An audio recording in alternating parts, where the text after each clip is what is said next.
ጥቅምት 17 ቀዳሜ ሰማዕት ቅዱስ እስጢፋኖስ የተሾመበት ዓመታዊ በዓሉ ነው። አንድ አምላክ በሚሆን በአብ በወልድ በመንፈስ ቅዱስ ስም አሜን። ዳግመኛም ይህች ዕለት ቀዳሜ ሰማዕት ቅዱስ እስጢፋኖስ የተሾመባት ዕለት ናት። እስጢፋኖስ ማለት መደብ ማለት ሲሆን በግሪክ ቋንቋ አክሊል ማለት ነው። በግብሩ የቀን ሐሩር የሌሊት ቁር የማይለወጠው መብራት ማለት ነው። ትውልዱ ከነገደ ብንያም ሲሆን አባቱ ስምዖን እናቱ ሐና ይባላሉ። እነርሱም እግዚአብሔርን ከሚፈሩ ከነቢያትና ከጻድቃን ወገን ናቸው። በመጀመሪያ 2 ወንድ ልጆች ወለዱ። አንዱ ይሁዳ ሲባል ሁለተኛውም ቅዱስ እስጢፋኖስ ወይም አስተፓኖስ ነው። እስጢፋኖስ የተወለደው ጥር 10 ቀን በእስራኤል ሀገር ውስጥ ልዩ ስሟ ሐኖስ በተባለች ቦታ ነው። የተወለደውም በስለት ነው። እርሱም ከመጥምቁ ዮሐንስ እግር ስር በመሆን ተምሯል። በኋላም ወደ ቅዱሳን ሐዋርያት በመሄድ ይላላካቸውና ያገለግላቸው ነበር። በኢየሩሳሌም ቤተ ክርስቲያን ከተሾሙት ከ7ቱ ዲያቆናት አንዱ ሲሆን የዲያቆናት አለቃ እርሱ ነው። ቅዱስ እስጢፋኖስ ወንጌልን በማስተማሩና ብዙዎችን ክርስቶስን ወደ ማመን ስለመለሳቸው ክፎች አይሁድ በጠላትነት ተነስተውበት ጥር 1 ቀን በ34 ዓመቱ ከጌታችን ቀጥሎ ከምዕመናን ወገን የመከራን ጽዋ የተቀበለ በድንጋይ ተወግሮ በሰማዕትነት ስላረፈ ቀዳሜ ሰማዕት ተሰኘ። በሌላ በኩል ደግሞ ሊቀ ዲያቆናት ቅዱስ እስጢፋኖስ እየተባለ ይጠራል። ይኸውም ከከበሩ ቅዱሳን ሐዋርያት 7ቱ ዲያቆናት ላይ አለቃ አድርገው በሾሙት ጊዜ የተሰጠው ስያሜ ነው። የመጀመሪያ ክርስቲያኖች አማኞች ቁጥር በከፍተኛ ሁኔታ እየጨመረ በሄደ ጊዜ የማኅበራዊ ኑሮ አስተዳደር ማለትም የምግብና የመሳሰሉት ቁሳቁሶች ገንዘብና ጨምሮ በትክክልና በእኩልነት የማከፋፈሉ ሥራ በሐዋርያት ዘንድ አስቸጋሪ ሆኖ ተገኘ። እነርሱም ደግሞ ዋና ተግባር አድርገው በትጋት ለመያዝ የፈለጉትን ማስተማርን ነበር። ስለዚህም አማኞች ሁሉ ሰብስበው ከመካከላቸው በመልካም ጠባያቸው የተመሰገኑ በመንፈስ ቅዱስና በጥበብ የተሞሉ 7 ሰዎችን እንዲመርጡ አሳሰቧቸው። አማኞችም ነገሩ አስደስቷቸው 7 ሰዎች መረጡ። እነርሱም ቅዱስ እስጢፋኖስ ዕረፍቱ ጥር 1 ቀን፣ ቅዱስ ጶሮኮሮስ ሰኔ 26፣ ቅዱስ ጢሞና ሚያዝያ 16፣ ቅዱስ ፊልጶስ ጥቅምት 14፣ ቅዱስ ጰርሜንያ መስከረም 1፣ ቅዱስ ኒቆርያ ሦስት ጊዜ ሞቶ የተነሳ ቅዱስ ኒቆላዎስ ሚያዝያ 15 ናቸው። በሐዋርያት ሥራ ምዕራፍ 6 ቁጥር 5 ላይ ስለነዚህንም ቅዱሳን በከበሩ ሐዋርያት ፊት ባቆሟቸው ጊዜ ጸልየው እጃቸውን በራሳቸው ላይ ጭነው ሾሟቸው። በከበሩ ሐዋርያት ጫንቃ ላይ ተጭኖ የነበረው ከባድ ሸክም ባሎቻቸው የሞቱባቸውን ሴቶችና ወላጆቻቸውን የሞቱባቸውን ድሃ አደጎች በመርዳት ችግሮቻቸውን አቃልሉላቸው። በከበሩ ሐዋርያት ከተመረጡ 7ቱ ዲያቆናት መካከል ሊቀ ዲያቆናት ተደርጎ የተመረጠው ቅዱስ እስጢፋኖስ ሲሆን ሌሎቹም ዲያቆናት እስከ ሕይወታቸው ፍጻሜ ወንጌልን በማስተማርና የመጀመሪያ ክርስቲያኖች በማስተዳደር በጽናት ተጋድለዋል። እነዚህም 7ቱ ዲያቆናት ከአባቶቻቸው ከከበሩ ሐዋርያት አይተው የእነርሱንም መንፈስ ተቀብለው ያልተማሩ አሕዛብን ልቦናቸውን ለመስበርና የእግዚአብሔር ኃይልነት ተረድተው እንዲገነዘቡ በማሰብ ብዙ ድንቅ ታምራትን ያደርጉ ነበር። ከእነርሱም ውስጥ በዋነኛነት ቅዱስ እስጢፋኖስ በአሕዛብ ፊት ያደረጋቸው ታምራት እጅግ ድንቅ ናቸው። ቅዱስ እስጢፋኖስ በአሕዛብ መካከል ቆሞ ሲያስተምር ከቆየ በኋላ አንድ አንደበቱ ዲዳ የሆነ ሰው አጠገቡ ቢመጣ የሕይወት እስትንፋስ እፍ ቢልበት መስማት የማይችለው መስማት ቻለ። በዚህም ጣዖት አምላኪው ናዖስ እና ተከታዮቹ ሁሉ ወደ ቅዱስ እስጢፋኖስ ተመለሱ። ጣዖት አምላኪው ናዖስ በድርጊቱ በጣም ከመናደዱ የተነሳ በአጠገቡ የቆመውን በሬ ጠንቋይ ናዖስ በጆሮው እፍ ብሎ ቢተነፍስበት በሬው በምትሃት ለሁለት ተሰንጥቆ በመሞቱ ወደ ቅዱስ እስጢፋኖስ በተመለከቱ በናዖስ ምትሃታዊ ድርጊት በመሳባቸው እንደገና ወደ ናዖስ ተመለሱ። ቅዱስ እስጢፋኖስም በዚህ ጊዜ የአሕዛብ ልቦና ወላዋይ እንዳይሆንና እንዳይጠፉም በማሰብ ናዖስ እፍ ብሎ ለሁለት ሰንጥቆ የገደለው በሬ መልሶ በሕይወት እንዲያስነሳው ናዖስን ጠየቀው። ነገር ግን ናዖስ ያንን ማድረግ አልቻለም። ከዚህም በኋላ ቅዱስ እስጢፋኖስ ናዖስ ዳግመኛ ሕይወት ዘርቶ ማስነሳት ካልቻለ እኔ ነገሩ ሐሰተኛ ነው በማለት ነው። እኔ ግን በእግዚአብሔር ኃይልና ድንቅ ሥራ ይህን ለሁለት ተሰንጥቆ የሞተውን በሬ ዳግመኛ ሕይወት ዘርቶ እንዲነሳ አደርገዋለሁ በማለት ወደ እግዚአብሔር ከጸለየ በኋላ በሬውን አስነሳው። ይህንንም ታምር አድርጎ በማስተማር ልቦናቸው ወላውሎ ወደ ናዖስ የተመለሱትን አሕዛብ ገንዘቡ እንዲሆኑ በእግዚአብሔር ኃይልነት እንዲያምኑ አድርጓል። ናዖስ በአልሸነፍ ባይነት ጋንንት ረዳትነት ራሱን ወደ ላይ እንዲንሳፈፍ አድርጎ በአየር ላይ ቢወጣ ቅዱስ እስጢፋኖስ የእግዚአብሔር ታምር በማሳየት በትዕግሥት ጠብቆ ባጋንንት ረዳትነት ወደ ላይ የተነሳውን ናዖስ በትምህርተ መስቀል ቢያማትብበት ይዘውት የነበሩት አጋንንት ሁሉ ለቀውት ሲበተኑ ናዖስም ምድር ደርሶ ተንኮታኩቶ በመውደቁ በጣዖት አምላኪነት የነበሩ ሁሉ ዳግም ወደ ቅዱስ እስጢፋኖስ ተመልሰዋል። የሰማዕታት መጀመሪያ የሆነው ቅዱስ እስጢፋኖስ በትምህርቱና በታምራቱ ብዙዎችን ወደ ቀናች ሃይማኖት ስለመለሰ ክፉዎች አይሁድ ቀኑበትና የሐሰት ምስክር አዘጋጁበት።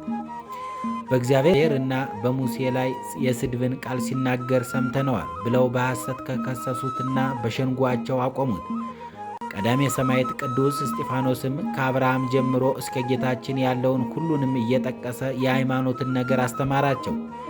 ነቢያትን ስለማሳደዳቸውና ስለመግደላቸው እየወቀሰ ሲናገራቸው በትምህርቱ ተናደው ጆሮአቸውን ይዘው በመጮህ በድንጋይ ወግረው ይገድሉት ዘንድ እየጎተቱ ከከተማው ውጭ አወጡት።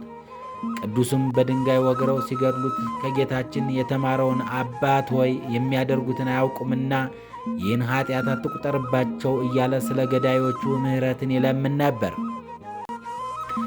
ሰማይም ተከፍቶ የእግዚአብሔርን ክብር ተመለከተ። ቅዱስ ጳውሎስ ይኸው የቀድሞ ሳኦል ቅዱስ እስጢፋኖስን በድንጋይ ሲወግሩት የገዳዮቹን ልብስ ይጠብቅና ድንጋይ ያቀብል ነበር። የሰማዕት እስጢፋኖስን ደም ባፈሰሱ ጊዜ ራሴ ደም ደግሞ በአጠገባቸው ስቆም ተስማምቼ የገዳዮችን ልብስ እጠብቅ ነበር አሉ ብሎ ራሱ ቅዱስ ጳውሎስ መስክሯል። በሐዋርያት ሥራት ምዕራፍ 22 ቁጥር 20 የቅዱስ እስጢፋኖስ መምህር የነበረው ምሁር ኦሪቱ ገማልያልና ልጁ አቢብ በእስጢፋኖስ ትምህርትና የሞቱ ሰዎች የሰጡትን ምስክርነት አይተው ከይሁዲነት ተመልሰው በክርስቶስ አምነው ተጠምቀዋል። ስለ ሰማዕቱ ቅዱስ እስጢፋኖስ በመጽሐፍ ቅዱስ ላይ እንዲህ ተብሎ የተጻፈው እስጢፋኖስም ጸጋንና ኃይልን ተሞልቶ በሕዝቡ መካከል ድንቅና ታላቅ ምልክት ያደርግ ነበር። የነጻ የወጪዎች ከተባለችው ምኵራባዊ ከቀሬናናና ከእስክንድሪያ ሰዎች ከኬልቅያና ከሲያም ከነበሩ ከአንዳንዶቹ ተነስተው እስጢፋኖስን ይከራከሩት ነበር። ይናገርበት የነበረውን ጥበብና መንፈስ ሲቃወሙ ዘንድ አልቻሉም። በዚያን ጊዜ በሙሴ ላይ በእግዚአብሔር ላይ የስድብን ነገር ሲናገር ሰምተነዋል የሚሉ ሰዎችን አስነሱ። ቀርበውም ያዙት፣ ወደ ሸንጎም አመጡትና ይህ ሰው በዚህ በተቀደሰው ስፍራ በሕግም ላይ የስድብን ነገር ለመናገር አይተውም። የናዝሬቱ ኢየሱስ ይህን ስፍራ ያፈርሰዋል፣ ሙሴም ያስተላለፈልንን ሥርዓት ይለውጣል ሰምተነዋል የሚሉ የሐሰትን ምስክርነት አቆሙ። በሸንጎም የተቀመጡት ሁሉ ትኩር ብለው ሲመለከቱት እንደ መልአክ ፊት ሆኖ ፊቱን አዩት። የሐዋርያት ሥራ ምዕራፍ 6 ቁጥር 15። አይሁድ በቅዱስ እስጢፋኖስ ላይ ያቀረቡት የክሳቸው ምክንያት ጌታችንን ከከሰሱት ክስ ጋር በሁለት ነጥቦች ይመሳሰላል። የመጀመሪያው ክሳቸው የሙሴን ሕግ ሽሯል የሚል ነው። የሙሴን ሕግ በመሻር ኦሪት አትጠቅምም፣ አትመግብም፣ አታድንም፣ አዲስ ኪዳን ወንጌል ግን ትመግባለች፣ ታድናለች ብሏል ብለው ከሰሱት። ሐዋርያት 6:13። ሁለተኛው ክሳቸው እግዚአብሔርንም ይሰድባል የሚል ነው። ሐዋርያት 6:50። አይሁድም የቅዱስ እስጢፋኖስን የወንጌል ቃል ንግግሮች በእግዚአብሔር ላይ እንደሰነዘሩ ስድቦች በመቁጠር ነበር የወነጀሉት። የኦሪት የካህናት አለቃውም ቅዱስ እስጢፋኖስ ለተከሰሰበት መልስ ይሰጥ ዘንድ ሲጠይቀው እርሱ ግን ለተከሰሰበት መልስ ከመስጠት ይልቅ ከአብርሃም ጀምሮ እስከ ክርስቶስ ድረስ ያለውን የመጽሐፍ ቅዱስ ጽሑፍ በዝርዝር በሚገባ ተረከላቸው። ቅዱስ እስጢፋኖስም እንዲህ አላቸው፣ ነቢያትስ አባቶቻችሁ ያላሳደዱት ማንን ነው? የጻድቁንም መምጣት አስቀድሞ የተናገሩትን ገደሏቸው። በመላእክት ሥርዓትም ሕግን ተቀበላችሁ። ያልጠበቃችሁትንም እናንተም አሁን እርሱን አሳልፋችሁ ሰጣችሁት፣ ገደላችሁትም። ይህንን በሰሙ ጊዜ በልባቸው በጣም ተቆጡ፣ ጥርሳቸውንም አፋጩበት። መንፈስ ቅዱስም ተመልቶ ወደ ሰማይ ትኩር ብሎ ሲመለከት የእግዚአብሔርን ክብር ኢየሱስንም በእግዚአብሔር ቀኝ ቆሞ አየውና፣ እነሆ ሰማያት ተከፍተው የሰው ልጅም በእግዚአብሔር ቀኝ ቆሞ አያለው አለ። በታላቅ ድምፅም እየጮኹ ጆሮአቸውን ደፈኑ። በአንድ ልብ ሆነውም ወደ እርሱ ሮጡ። ከከተማም ወደ ውጭ አውጥተው ወገሩት። ምስክሮችም ልብሳቸውንም ሳውል በሚሉት በአንድ ጎበዝ እግር አጠገብ አኖሩት። እስጢፋኖስም ጌታ ኢየሱስ ሆይ ነፍሴን ተቀበል ብሎ ሲጣራ ይወግሩት ነበር። ተንበርክኮም ጌታ ሆይ ይህንን ኃጢአት አትቁጠርባቸው ብሎ በታላቅ ድምፅ ጮኸ። ይህንንም ብሎ አንቀላፋ። ሳውልም በእርሱ መገደል ተስማምቶ ነበር። ቅዱስ እስጢፋኖስም ስለ ንጽሕናው፣ ስለ ድንግልናው፣ ስለ ሰማዕትነቱ፣ ስለ ተጋድሎውና ስለ ስብከቱ፣ ስለ ታምራቱ 3 አክሊላትን ተቀዳጅቷል። ቅዱስ እስጢፋኖስም አምላኩን ክርስቶስን በብዙ ነገር መስሏል።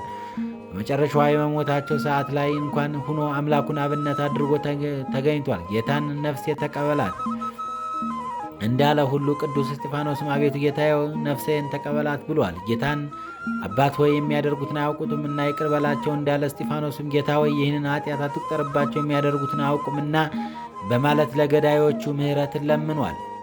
በጌታችን ጸሎት እነ ፈያታዊ ዘየማንን ጨምሮ እልፍ ነፍሳት ወደ ንስሐ ተመልሰው ገነት በመንግሥተ ሰማያትን እንደወረሱ ሁሉ በቅዱስ እስጢፋኖስም ጸሎት ብዙ ነፍሳት ድነው ገነት ወደ መንግሥተ ሰማያትን ወርሰዋል።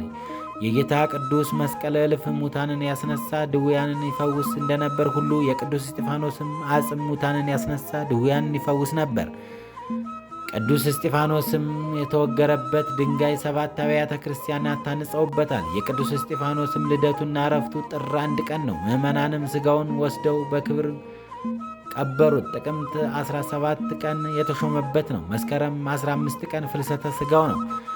የቅዱስ እስጢፋኖስም ቅዱስ አጽሙ ሙታን ያስነሳ ድውይን ይፈውስ ነበርና አይሁድ በቅናት ተነስተው እንደ ጌታችን ቅዱስ መስቀል የቅዱስ እስጢፋኖስን አጽም አርቀው በመቆፈር ቀብረው በላዩ ቆሻሻ በመጣል ለ300 ዓመት ያህል ተቀብሮ ኑሮ በመጨረሻው በፈቃደ እግዚአብሔር እንደ ቅዱስ መስቀሉ ተቆፍሮ በመውጣት መስከረም 15 ቀን ቅዱስ አጽሙ ወጥቶ በክብር በስሙ በታነጸው ቤተ ክርስቲያን በክብር ተቀምጧል። ይኸውም የሆነው እንዲህ ነው። ሰማዕቱ ቅዱስ እስጢፋኖስ ካረፈ ከ300 ዓመት በላይ በሆነ ጊዜ ጻድቁ ንጉሥ ቆስጠንጢኖስ ሲነግስና ሃይማኖትን በመላው ዓለም አቀና። ተዘግተው የነበሩ ገዳማትና ቤተ ክርስቲያናት ተከፈቱ። በዚህ ወቅትም የቅዱስ እስጢፋኖስ ሥጋውን በሚገኝበት በኢየሩሳሌም አካባቢ ሉኪያኖስ ለሚባል ሰው ቅዱስ እስጢፋኖስ በራእይ ተገለጠለትና እኔ እስጢፋኖስ ነኝ፣ ሥጋዬ በዚህ ቦታ ተቀብሯል በማለት ሥጋውን ያወጡ ዘንድ አዘዘው። ሉኪያኖስም ለኢየሩሳሌም ኤጲስቆጶሳት ሂዶ ነገረውና ወደ ቦታው ሂደው ሲቆፍሩ ውስጥ ሆነና ሳጥኑ ተገኘ። ከሳጥኑም እጅግ ደስ የሚል በመዓዛ ወጣ። በዚያ ቦታ ቅዱሳን መላእክት ሲያመሰግኑ ተሰሙ። ኤጲስቆጶሳቱና ካህናቱ ቅዱስ እስጢፋኖስን ሥጋ በክብር በታላቅ ዝማሬ ወስደው አስቀመጡ። ከዚህ በኋላ እንዲህ ሆነ። በኢየሩሳሌም የሚኖሩ የቁስጥንጥንያ ተወላጅ የሆነ ስለ ስሙ ለእስክንድሮስ የሚባል ሰው ነበረ። እርሱ ለቅዱስ እስጢፋኖስ ውብ የሆነች ቤተ ክርስቲያን ሰርቶለት ሥጋውን አፍልሰው በዚያም በክብር አኖሩት። ከ5 ዓመት በኋላ ለእስክንድሮስ አረፈና ሚስቱ ቅዱስ እስጢፋኖስ አስከሬን ጎን ቀበረችው። ከሌሎቹ ከ5 ዓመቶችም በኋላ ሚስቱ የባሏን አስከሬን ወደ ቁስጥንጥንያ ሀገር ይዛ ልትሄድ አስባ ወደ መቃብሩ ስትሄድ የባሏን አስከሬን የወሰደችው መስሏት በእግዚአብሔር ፈቃድ የቅዱስ እስጢፋኖስን ሳጥን ወስዳ እስከ አስቃላን ከተማ ድረስ የተሸከመችውና በመርከብ ተሳፍራ ወደ ቁስጥንጥንያ ሄደች። የእስክንድሮስም ሚስት በመርከብ ስትጓዝ ጣዕም ያለው የመላእክት ዝማሬ ሰማች። ልታየውም በተነሳች ጊዜ ሳጥኑ የቅዱስ እስጢፋኖስን ሥጋ ያለበት መሆኑን አወቀ። በኢየሩሳሌምም ለመመለስ አልቻለም። ይህ እንደሆነ የእግዚአብሔር ፈቃድ መሆኑን አውቃ ለዚህ ክብር ስላበቃት አመሰገነች። ቁስጥንጥንያም እንደደረሰች ለሊቀ ጳጳሱ በእግዚአብሔር ፈቃድ የቅዱስ እስጢፋኖስን ሥጋ ይዛ እንደመጣች ላከችበት። ካህናቱና ሕዝቡም ሁሉ በታላቅ ደስታ ወጥተው በክብር ተቀበሏት። ከሥጋውም ብዙ ታምራት ተገልጠው ታዩ። ከዚህም በኋላ ሥጋውን በበቅሎ ጭነው ሲጎትቱት ቁስጥንጥኖስ ከሚባል ቦታ ሲደርሱ የቅዱስ እስጢፋኖስንም ሥጋ የያዘችውን በቅሎ አንቀሳቀሳለች። የእግዚአብሔር የቅዱስ እስጢፋኖስ ሥጋው በዚህ ቦታ እንዲኖር የፈቀደ መሆኑን አወቁ። ሥጋውን የተጫነው በቅሎም በሰው አንደበት የቅዱስ እስጢፋኖስን ሥጋ በዚህ ሲያኖሩ ይገባል ብሎ ተናገረ። ይህንንም ያዩና የሰሙ ሁሉ እጅግ አደነቁ። የቅዱስ እስጢፋኖስንም ሥጋ በዚህ ሊያኖሩ ይገባል ብሎ ተናገረ። ይህንንም ያዩና የሰሙ ሁሉ እጅግ አደነቁ። የበለዓምንም አህያ ያናገረ አምላክ አሁንም የቅዱስ እስጢፋኖስን ሥጋ የተሸከመችውን በቅሎ እንዳናገረ ታውቀው ደስ አላቸው። የሀገሪቱም ንጉሥ በቦታው ላይ ውብ ቤተ ክርስቲያን ሰርተውለት ሥጋውን በውስጧ በክብር አኖሩ። ከሥጋውም ብዙ አስገራሚ ታምራት ተፈጸሙ ታዩ። የቅዱስ እስጢፋኖስ ረድኤት በረከት ይደርብን፣ በጸሎቱ ይማረን። እግዚአብሔር አምላክ ሀገራችን ኢትዮጵያን ይጠብቅልን። ሁላችንም በያለንበት ስለ ቅዱስ እስጢፋኖስ ብሎ ይጠብቀን። ወስብሐት ለእግዚአብሔር ወለወላዲቱ ድንግል ወለመስቀሉ ክቡር። ይቆየን። አሜን።